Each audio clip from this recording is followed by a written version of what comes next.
महाभारत का हर योद्धा अमर है, पर एक योद्धा ऐसा था जो जन्म से देवपुत्र था, पर मौत तक अपमान और शाप का शिकार रहा, जिसका खून हर तीर में जलता रहा और जिसकी किस्मत लिखी गई थी आंसुओं और खून से। वह था सूर्यपुत्र कर्ण, शापित इतिहास का सबसे काला अध्याय। कहा जाता है कि जब कर्ण का जन्म हुआ तो आकाश लाल हो गया।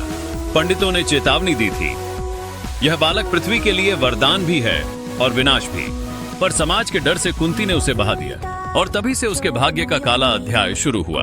कर्ण के जीवन में सिर्फ एक नहीं, तीन शाप थे। पहला शाप परशुराम का, कि सबसे जरूरी समय पर उसका ज्ञान साथ नहीं देगा। दूसरा शाप एक ब्राह्मण का, जिसके बेटे को कर्ण के तीर से गलती से मृत्यु मिली। तीसरा शाप पृथ्वी का, जिसने युद्ध के मैदान में उसका रथ निगल लिया। इतिहास कहता है ये तीनों शाप मिलकर उसके अंत का कारण बने।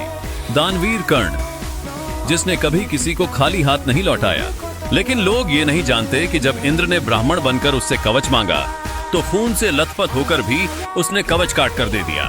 कहा जाता है उसी खून से धरती लाल हो गई थी और तभी से उसे खूनी दानवीर भी कहा गया। कुरुक्षेत्र की धरती पर जब कर्ण और अर्जुन आमने सामने आए तो देवता भी कांप उठे। धरती ने उसका रथ निगल लिया, धनुष ने साथ छोड़ा और अर्जुन का बाण उसके सीने को चीर गया। कहा जाता है उस रात सूर्य खुद धुंधला पड़ गया था, मानो अपने ही पुत्र के लिए शोक मना रहा हो।